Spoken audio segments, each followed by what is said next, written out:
Alejandro Werner, director del Departamento del Hemisferio Occidental del Fondo Monetario Internacional. Alejandro, es un gusto estar aquí contigo en este simposio de riesgos de la Asociación de Bancos de México. A partir de tu trayectoria, Secretaría de Hacienda, ahora en el Fondo Monetario Internacional, en que combinas tanto la visión local como la visión internacional.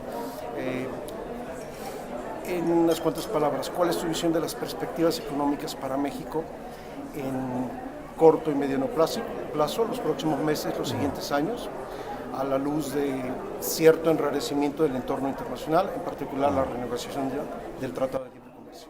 Mira, yo te diría, comenzando con la evolución reciente de la economía nacional, la economía de México ha podido resistir el nivel de incertidumbre asociada, digamos, a la renegociación del tratado de una manera más positiva de lo que los principales analistas económicos anticiparon. Así, hemos visto cómo las revisiones de las expectativas de crecimiento económico para 2017 se han movido al alza. Y esto un poco refleja las fortalezas de la economía nacional, la buena reacción de las autoridades tanto en la parte fiscal y monetaria como el establecimiento de un marco de negociación del Tratado de Libre Comercio de América del Norte más institucional y que, bueno, aumenta las probabilidades de llegar a una renegociación que modernice el tratado de una manera favorable. Sin embargo, para adelante, digamos 2018, claramente la continuación de la negociación del Tratado de Libre Comercio con ciertas posiciones encontradas, la incertidumbre electoral, pues claramente van a llevar a que algunos agentes económicos decidan posponer ciertas decisiones de inversión para ver cuáles son los resultados de estos dos eventos, y eso pues, probablemente en nuestra perspectiva genere cierta desaceleración de la economía, principalmente que se mantenga deprimida la inversión privada, y esto obviamente durará el año que viene. Ahora, en ese contexto hay que resaltar las fortalezas de la economía nacional para transitar por estos periodos. Con respecto a la negociación del Tratado de Libre Comercio y la relación con Estados Unidos, México ha pasado del pesimismo de principios de año hasta el optimismo de hace unos meses, y en las últimas semanas nuevamente expectativa. ¿Sí? Claro. En tu perspectiva, ¿qué trato lograremos?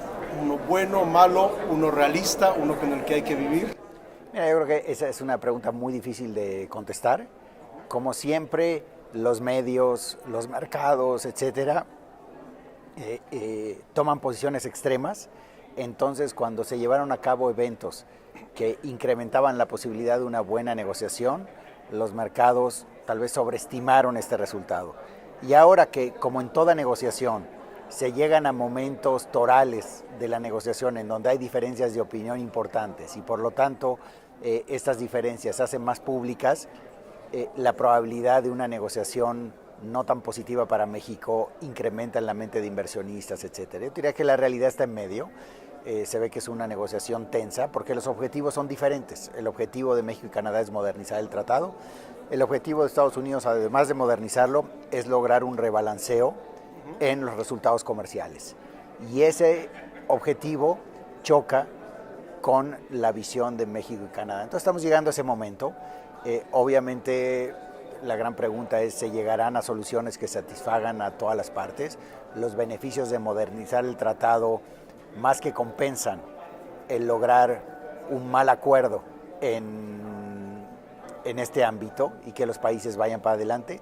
Eso lo tendremos que ver, es difícil de pronosticar, pero en ese contexto destacar la solidez de la economía nacional para hacerle frente a cualquier escenario y el profesionalismo de nuestros negociadores comerciales para, digamos, si los tres países encuentran, digamos, estas soluciones, llegar a un acuerdo que sea bueno para la economía nacional, ¿no?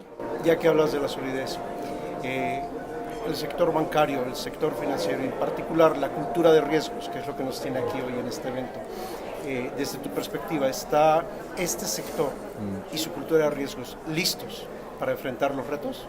Yo te diría que nuestra historia de crisis recurrentes ha hecho que tengamos, digamos, un país que se ha vuelto prudente, muy prudente.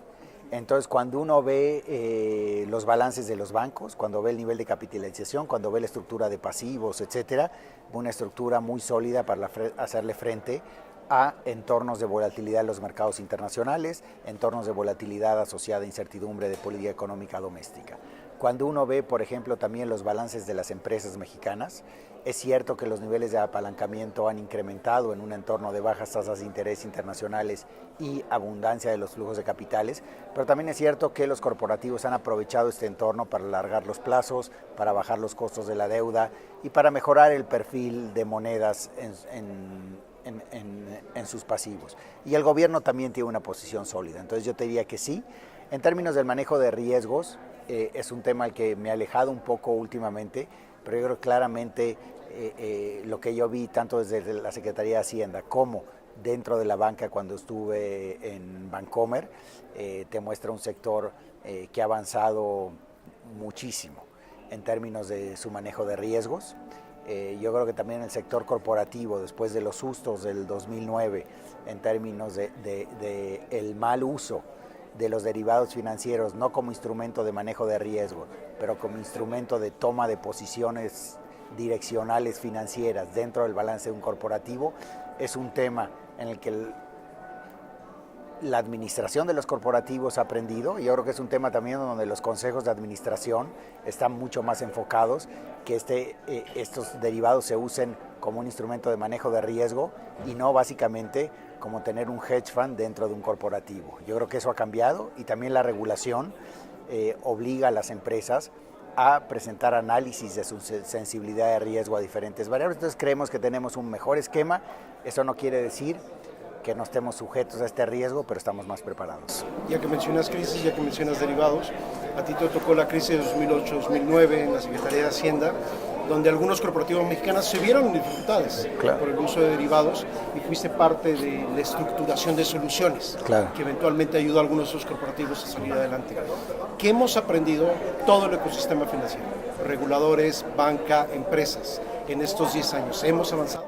No, yo creo que totalmente. Yo creo que, como te decía antes, a nivel de los corporativos hay un mucho mejor reconocimiento de los riesgos que se puede estar incurriendo en la tesorería por el mal uso de los derivados. A nivel de los consejos de administración también hay mucho más atención sobre los riesgos que se pueden estar incurriendo en el manejo de derivados financieros.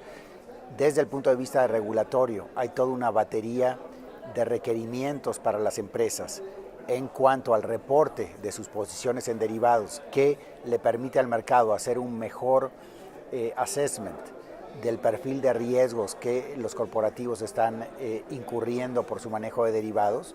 Y yo creo que los bancos también es un tema en el que se enfocan más cuando otorgan crédito a los corporativos nacionales.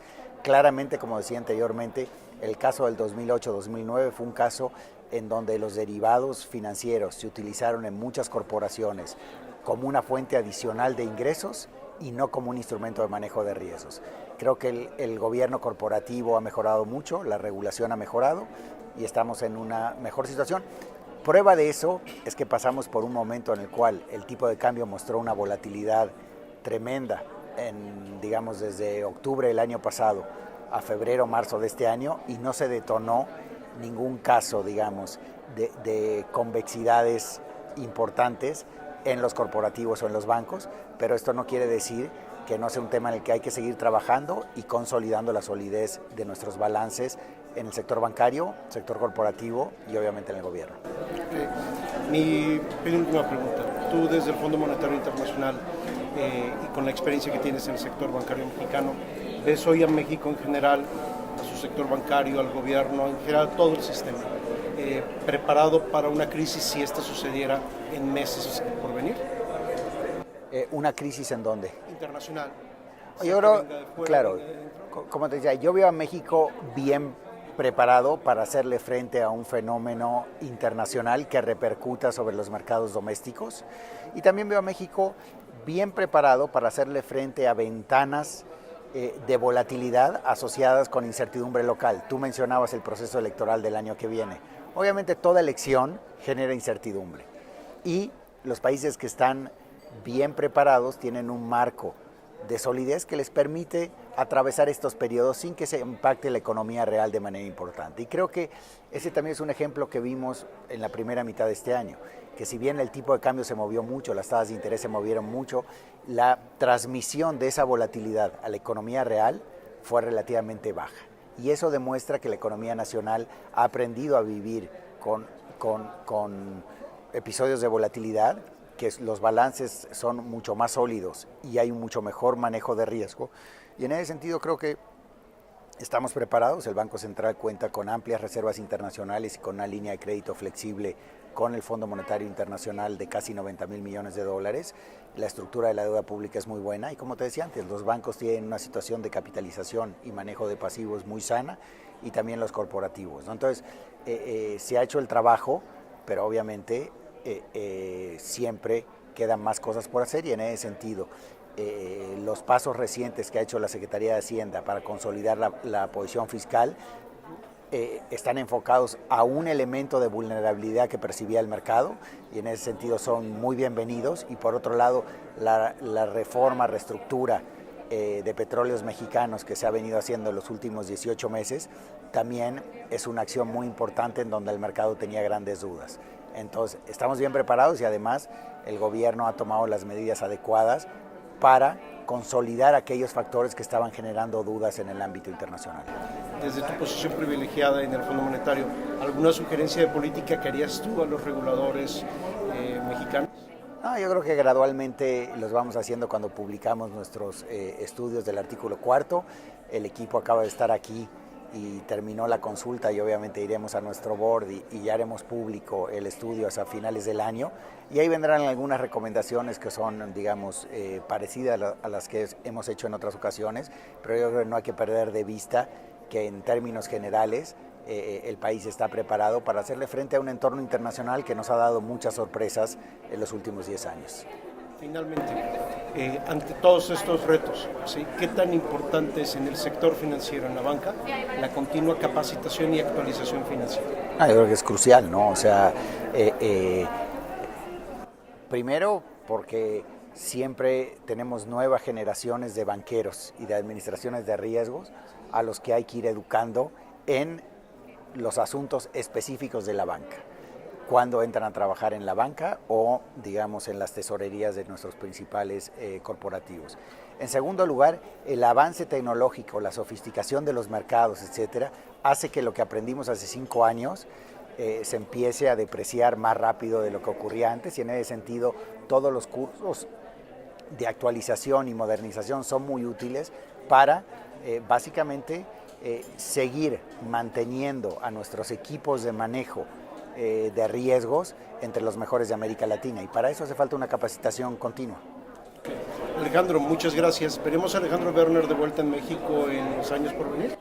Pues yo siempre ando por aquí cuando me invitan a estas conferencias, y claro que mis planes eventualmente está regresar a México, ¿no?, y trabajar aquí en mi país. Bueno, pues esperemos que no sea la última vez que tengamos en Trading and Risk Magazine la oportunidad de entrevistarte. Perfecto, yo tampoco. Muchas gracias.